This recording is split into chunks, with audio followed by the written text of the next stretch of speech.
ನನಿ ತನಿ ನನಿ ತಂದಾನೇ ನನಿ ತಾನ.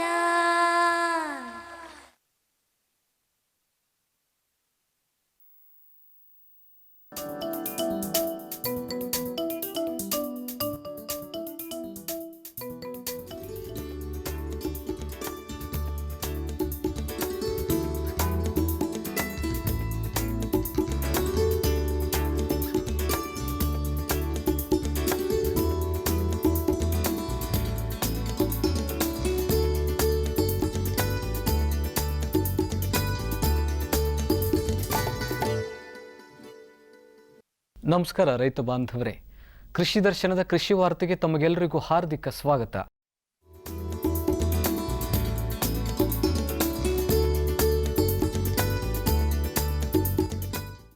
ಕರ್ನಾಟಕ ವಾಣಿಜ್ಯ ಮತ್ತು ಕೈಗಾರಿಕಾ ಮಹಾಸಂಸ್ಥೆ, ಕೇಂದ್ರ ಸರ್ಕಾರದ ರಸಾಯನ ಹಾಗೂ ರಸಗೊಬ್ಬರ ಮಂತ್ರಾಲಯದ institute of pesticides formulation technology ಹಾಗೂ ಮೀಡಿಯಾ ಟುಡೇ ಗ್ರೂಪ್ ಇವರ ಸಹಯೋಗದಲ್ಲಿ ದಿನಾಂಕ 26ರಿಂದ 28ರವರೆಗೆ 3ನೇ ಅಂತಾರಾಷ್ಟ್ರೀಯ ಕೃಷಿ ವ್ಯವಹಾರ ಸಮ್ಮೇಳನವನ್ನು ಬೆಂಗಳೂರಿನ ಅಂತಾರಾಷ್ಟ್ರೀಯ ವಸ್ತು ಪ್ರದರ್ಶನ ಕೇಂದ್ರದಲ್ಲಿ ಆಯೋಜಿಸಿದೆ. ಈ ಹಿನ್ನೆಲೆಯಲ್ಲಿ FKCCIನ ಅಧ್ಯಕ್ಷರಾದ ಶ್ರೀ MC ದಿನೇಶ್ ಅವರು ನಿನ್ನೆ ಪತ್ರಿಕಾಗೋಷ್ಠಿಯನ್ನು ಕರೆದಿದ್ದರು.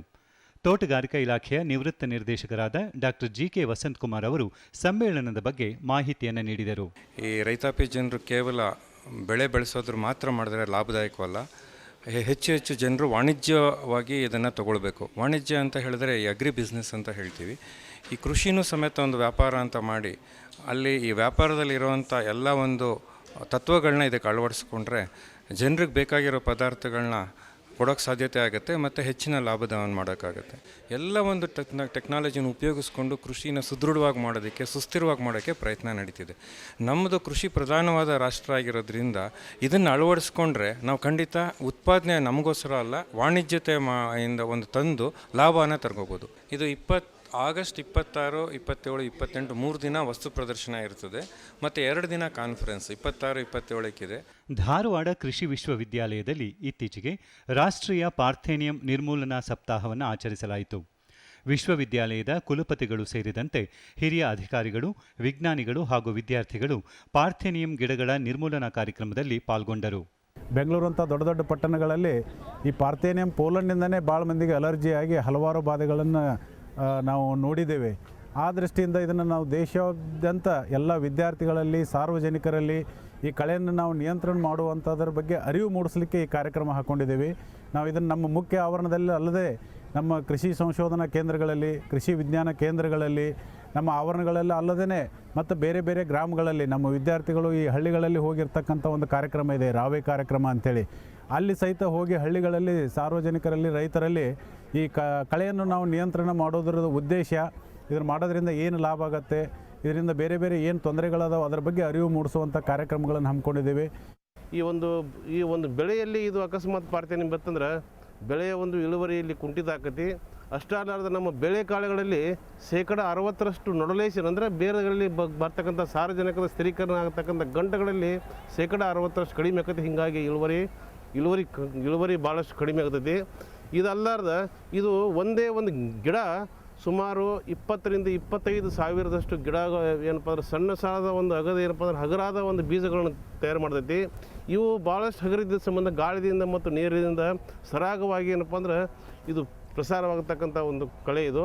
ಆದ್ದರಿಂದ ನಾವು ಈ ಒಂದು ಕಳೆಯನ್ನು ಏನಪ್ಪ ಅಂದ್ರೆ ಹತೋಟಿ ಏನಪ್ಪ ಅಂದ್ರೆ ಮಾಡಬೇಕಾದ್ರೆ ಮೊದಲೇ ನಾವು ಹೂವಾಡೋಕ್ಕಿಂತ ಮುಂಚೆನ ಇದು ಏನಪ್ಪ ಅಂದ್ರೆ ಇದು ಹೂವಾಡೋಕ್ಕಿಂತ ಮುಂಚೆನೇ ಇದನ್ನು ನಾವು ಕಳೆಯನ್ನು ನಾವು ಪೂರ್ತಿ ಏನಪ್ಪ ಅಂದ್ರೆ ತೆಗೆದು ಹಾಕಬೇಕಾಗೈತಿ. ಆಮೇಲೆ ಏನಪ್ಪ ಅಂದ್ರೆ ಇತ್ತೀಚೆಗೆ ಇವು ಸುಮಾರು ಒಂದು 10-12 ವರ್ಷದಿಂದ ಇದಕ್ಕೊಂದು ಬಯೋಲಾಜಿಕಲ್ ಕಂಟ್ರೋಲ್ ಅಂದರೆ ಜೈವಿಕವಾದ ಒಂದು ಹತೋಟಿಯನ್ನು ಇದ್ರ ಬಗ್ಗೆ ಭಾಳಷ್ಟು ಸಂಶೋಧನೆ ಆಗೈತಿ. ಇದಕ್ಕೆ ಒಂದು ಜೈಗೋಗ್ರಾಮ ಬೈಕಲೋರೇಟ ಅಂತಕ್ಕಂಥ ಒಂದು ಕೀಡ, ಒಂದು ದುಂಬಿ, ಅದನ್ನು ಆ ಒಂದು ನಮ್ಮ ಒಂದು ಕಸದ ಮೇಲೆ ಇದನ್ನು ಅಕಸ್ಮಾತ್ ಬಿಟ್ಟರೆ ಇದು ಎಲ್ಲ ಪೂರ್ತಿ ಅದು ಹುಳ ಏನಪ್ಪ ಅಂದ್ರೆ ಕಸ ಎಲ್ಲ ಪೂರ್ತಿ ಎಲೆಗಳನ್ನ ಹೂವುಗಳನ್ನ ಪೂರ್ತಿ ತಿಂದಕ್ಕಿಂತ ಮುಂದೆ ಅದು ಬೀಜ ಆಗಲಾರ್ದಂಗೆ ಮಾಡ್ತೈತಿ. ಆಮೇಲೆ ಈ ಒಂದು ಏನಪ್ಪ ಅಂದ್ರೆ ಕಸವನ್ನು ನಾವು ಎಲ್ಲರೂ ಸಾರ್ವಜನಿಕರು ಎಲ್ಲರೂ ಇದೊಂದು ಸಾಮಾಜಿಕ ಪಿಡುಗು ಅಂತ ತಾವೆಲ್ಲರೂ ಒಂದು ತಿಳ್ಕೊಂಡ ಈ ಒಂದು ಕಸವನ್ನು ನಿರ್ವಹಣೆ ಏನಪ್ಪ ಮಾಡಿದಲ್ಲಿ ಇದು ದೇಶಕ್ಕೂ ಒಳ್ಳೆಯದು, ರೈತರಿಗೂ ಏನಪ್ಪ ಒಳ್ಳೆಯದು.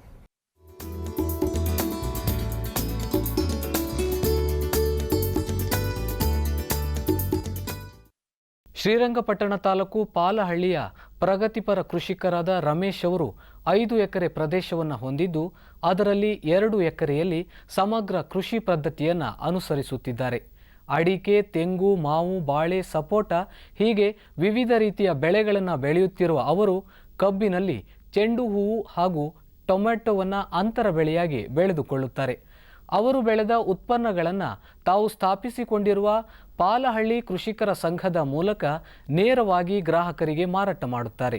ಭತ್ತದ ಬೆಳೆಯಲ್ಲಿ ತಾಲೂಕು ಮಟ್ಟದ ಪ್ರಶಸ್ತಿಯನ್ನು ಅವರು ಪಡೆದುಕೊಂಡಿದ್ದಾರೆ.